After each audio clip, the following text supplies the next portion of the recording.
Welcome to Downtown Sports. My name is Downtown Stephen Brown, and in today's video, guys, my job by the end of this video is to convince you that the Toronto Maple Leafs need another defenseman. By the end of this video, you will be convinced and wanting another defenseman for the reasons that I will state. Trust me, stick with me. Who are the defensemen that I am looking at for the Toronto Maple Leafs to target here? There's Matthias Ekholm, Jamie Oleksiak, John Merrill, Troy Stecher, and David Savard. JFresh Hockey, I will leave the link to his Patreon account in the description of this video, has amazing, nice, little, neat, advanced analytics cards. And when using analytics, the most important part about it is being able to explain it, show it nice and neat like this so that everyone can properly understand it. And this is what JFresh Hockey has done. He's made it very, very easy to understand analytics with cards like this. My want and desire and need for a defenseman on the Toronto Maple Leafs here is a problem that I have with their bottom pair. Travis Dermott putting up decent defensive numbers on the Toronto Maple Leafs' bottom pair, but the problem with those metrics is that it's in a depth role in terms of time on ice. It's not against other teams' top two lines or even top three lines barely, and quality of teammate, I think, matters a lot more than quality of competition, just because it affects a lot of your mental play as well. I don't think that Travis Dermott is bad, but I would like another defenseman who is tested against other teams' top four competition. Even when looking at a guy like Zach Bogosian, not the greatest, but the one thing that he does have going for him is that he is a decent defenseman on the penalty kill when he's not the one taking penalties, of course. But if TJ Brodie or Jake Muzzin were to go down with injury, I am not comfortable moving either of Zach Bogosian or Travis Dermott up into their roles. I think we would be watching every single play in the defensive zone with our eyes closed, pretty much. I know that Zach Bogosian played on the Lightning's top pair and they won the Stanley Cup last year, but he also played with Victor Hedman in the Maple Leafs, much like the other 30 teams in the National Hockey League do not have Victor Hedman for Zach Bogosian to play with, so I want to avoid that. I also want to avoid needing to call up a guy like Martin Marincin to kill penalties in the playoffs. I never want to see that again. So what do I want? I want a defenseman that has been playing against other teams' top two lines this year that can kill penalties, that we can slot in on the third pair and move up in the lineup if we needed to.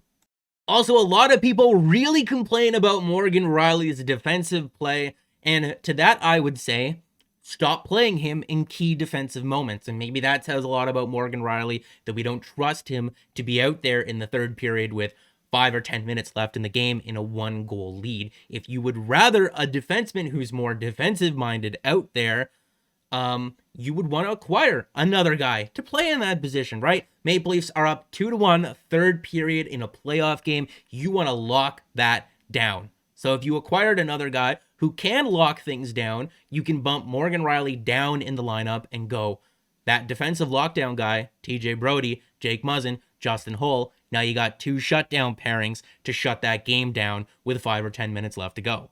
John Merrill's got 1 year left at $925K. He's a UFA at the end of this season. He is 29 years old, 6'3", 195 pounds. If you see a picture of this guy recently, he has got the best mullet mustache combination in the entire NHL. You're telling me you don't want this guy on the Toronto Maple Leafs? Come on, that's a real beauty there. And the best thing about this man is that he's currently playing against other teams' top 6, top 9 forwards. He's currently 4th among defensemen on the Detroit Red Wings in terms of shorthanded time on ice, so he does kill penalties. And if we come back to evolvinghockey.com, I will leave that link in the description as well, because this is an awesome database. The one thing that I have a problem with most of these stat sites that are free anyway, they are so slow, so painful to navigate. Evolvinghockey.com is lightning fast. That's why I use it in all the videos. If you're going to ask me what stat site to use, I'm going to tell you evolvinghockey.com. It is awesome. And if we're looking at John Merrill here, not the greatest offensive player, but that's okay. That's not why we're acquiring this guy. This guy plays awesome, even strength defense.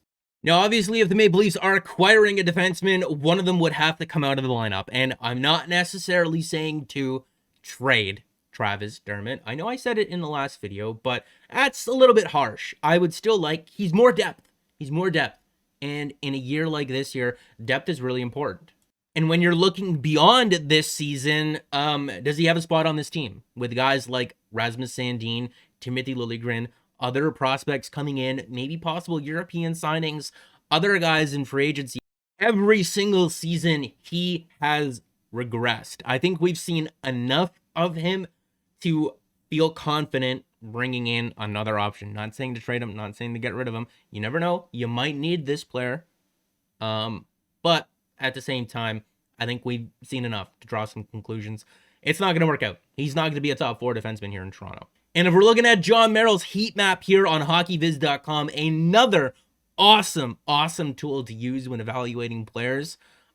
This blue right here is the opposite of offense, and it is lovely, and I would welcome it greatly on the Toronto Maple Leafs. Now, the next 2 players, David Savard and Jamie Alexiak, involve us taking a look at the standings, because why would a team like the Blue Jackets, when they are in the thick of things, trade David Savard? Why would a team like the Dallas Stars, who has all these games in hand, trade a guy like Jamie Alexiak? You always got to follow the money. It's a game of following the money. And this season, the Dallas Stars have $72 million in real salary committed to the books. And with news like the Edmonton Oilers, such a hockey mecca, really, a Canadian team losing $80 million this season, you got to imagine that internal salary caps are not going up. So I don't think that the Dallas Stars are going to have much more than $72 million to work with next year. And they already got $68 million committed in real salary for next season.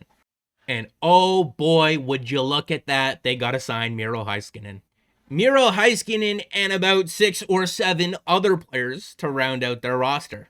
So if they're not going to be able to afford to re-sign him, and making the playoffs this year is a little bit of a long shot with their top 3 centers injured, Ben Bishop injured, and Anton Khudobin not necessarily playing as well as he did in the bubble in the playoffs, why wouldn't you look to at least get something for this guy right now? I mean, if you did later on find the money, if you freed it up somehow, you could always re-sign him in the offseason. But damn, 6'7", 255-pound Toronto boy, are you kidding me? And someone on Twitter hit me up suggesting Jamie Alexiak. Are you kidding me? 6'7", 255 pounds. If there were fans allowed in the stands, do you know how many Alexiak jerseys there would be? Honestly, if this guy's available, forget Matthias Ekholm. I want Jamie Alexiak just because he's 6'7", 255 pounds, and from Toronto. He's also a very, very good defenseman. If he's not available, understandably so, we'll just sign him in the offseason. Perfectly fine, Dallas. Perfectly fine. You're not going to be able to afford him anyway. Miro Heiskanen's going to want like $12 million? Come on, we had to sit through it for a year and a half. You got to take it. This is your year, Dallas Stars fans. But again, the reality of the situation is that they got $58 million committed in salary next year in a small market team like Columbus. You can't imagine that they would have much more money to spend than what they already are this year. And David Savard is going to be a UFA. And they don't really have any big contracts or big players to re-sign this offseason. But the offseason after that, they got Seth Jones, Zach Werenski to re-sign. They also got their captain, Nick Foligno, up, who could be an interesting add if you're looking at forwards. But can they afford to give David Savard a 3 or a 4-year deal that he's more than likely going to be looking for? Can they afford to do that with Seth Jones and Zach Werenski up the following year? I said this in the offseason, the Toronto Maple Leafs don't have a lot of cap space to work with, but when they are in a position like they are right now to add, they have more money than everyone else. And money talks, especially when no one else has it. Now, the latest on Matthias Ekholm here is that the Nashville Predators want a first-round pick, an elite prospect, and another asset as well. I don't know. I'm really liking Jamie Alexiak. I like John Merrill a little bit less, and I like David Savard a little bit less. But I am really, really liking Jamie Alexiak. If there's some kind of in-between, right, like if Jamie Alexiak's going to cost less than Matthias Ekholm, I think that'll get her done. And also another reason why I'm a little bit hesitant to go out and get a forward, and I would like a defenseman instead, a defenseman and a goalie, really. is what I want at this point, is that before the Maple Leafs acquire a forward, why aren't they calling up Nick Robertson to see if he is that forward that they're looking for? Why aren't they calling up the guy that was at a 60-goal pace in the Ontario Hockey League last season and currently has 9 points in 10 American Hockey League games as a 19-year-old? Why aren't they calling this guy up and seeing if he's the forward that they've been looking for this entire time?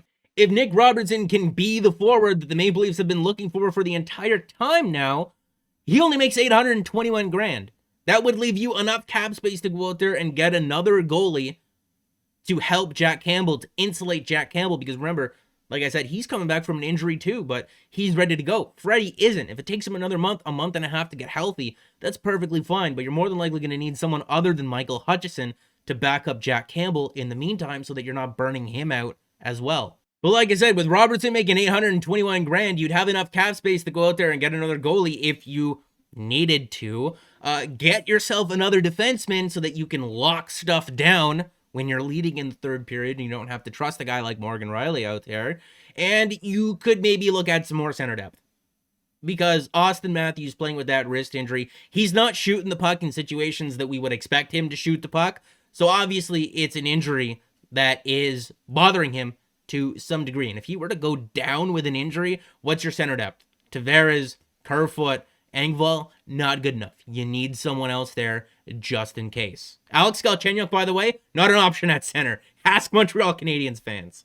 But let me know down in the comment section if I have convinced you that the Maple Leafs don't need another forward, unless it's a guy who can play center, of course, because that Austin Matthews thing is serious, and they need another defenseman. Let me know if I have convinced you of that. Maybe another goalie as well. Look, we can't get too picky here.